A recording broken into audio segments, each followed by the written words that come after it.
Hey, welcome back.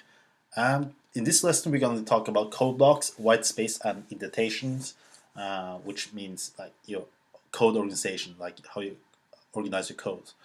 So let's start with the code blocks. So the code blocks means basically where the code belongs to a method. So to take a good look at it, let's just zoom inside. Whoops, too much. All right. So if you take a look from the curly bracket, right, you see on the line from top and to the end, that is the code block.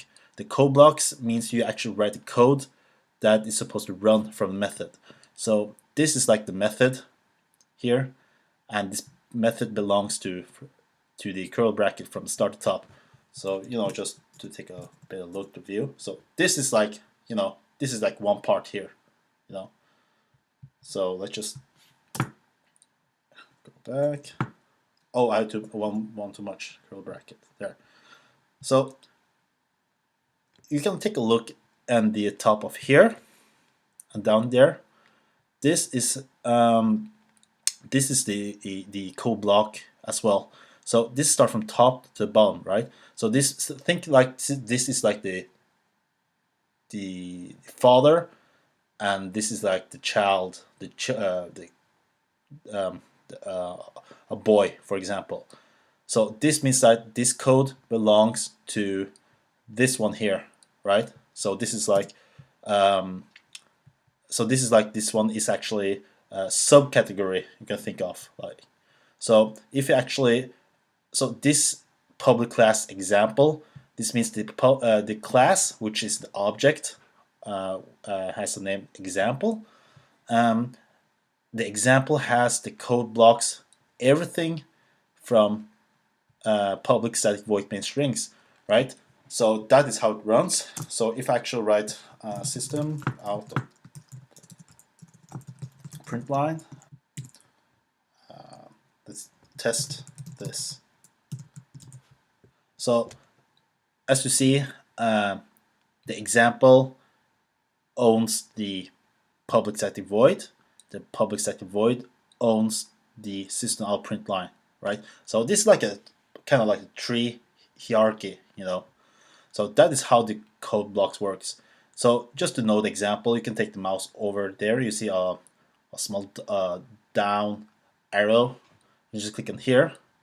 As you see, this is actually a code block which contains inside there. So if you want to open it, you can open it. So this is what the code block means, and this is really important since we're actually going to make a lot of method, which doesn't make any sense now, but you will need to understand having a lot of this method. Let's write public static void. Let's call it just hello. Right. So as you see, it doesn't make any sense right now. But the point is that it's just to demonstrate what the code block means. So as you can see, this public class example still owns the public static void hello. So if you actually click on here, you'll see it. It contains everything in here, So that's why it's really important to know the code blocks. That's one thing, right? And the other part, we need to discuss about the white space.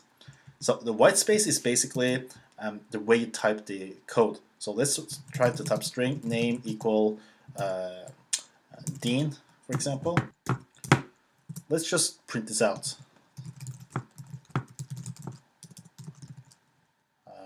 Name. So basically, the white space means like you can make a lot of space, So if you actually click on enter, and you can click on space and tab, and shift and back tab, you go back again. So the point with this white space is that when you actually code something, it looks like really you just click on space and type the name. But let's try to click on tab,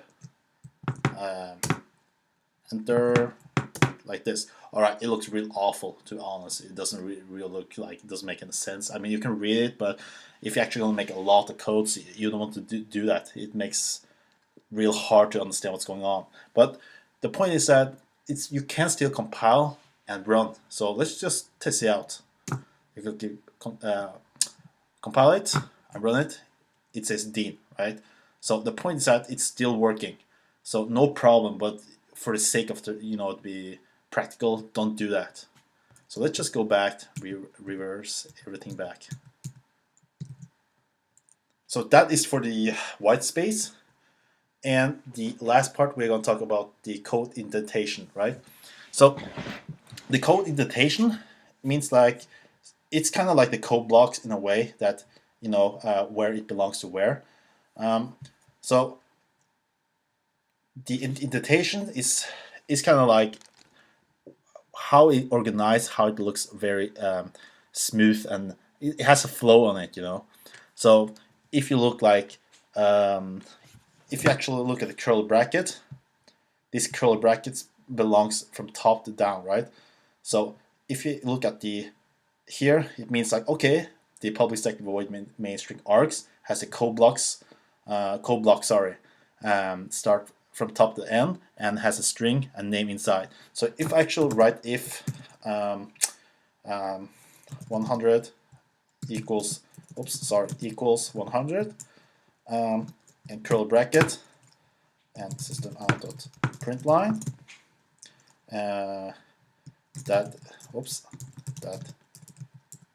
is correct. Yeah, let's try to write if age is higher than 50, system out print line correct. I'll just write true. And else system out print line false. So looking at here, you can totally see that, okay, now there's a lot of bracket and it looks real confusing, right? But the point is that the indentation helps to organize things. If you're actually going to try to run it, oh yeah, of course, I forgot to make the age. Sorry, I'll just write age. Int age. Let's say 30. Right. Let's try to compile it. Everything's working perfectly. That is correct. True. Right. Since that the age, if 100 equals 100, that's true, right? Is age is 30 and 50 is actually higher than 30, so that's true. So the point is that when you actually do indentation here, everything needs to make sense in order to understand what you're going to code. So the curly bracket actually belongs from top to end, and if you actually look the line from here, straight line, this means where it belongs, right? So the code, the blocks from here to there, backspace. This means this one here and this from top and bottom is actually where it belongs. That's the indentation. That is actually how you actually organize things. And the other part is that if you actually write like this way, this and this and like this looks really messy, doesn't make any sense. I mean, it works, you can compile it, no problem, but the problem is that you as a person or someone who's going to code something, it's going to be real hard to read what's going on. I mean, you can do it, but it's real hard to understand that where the curly bracket is actually belongs to where. So if you actually look like, okay, this curly bracket is supposed to locate, you have to kind of okay, all right, it's up here.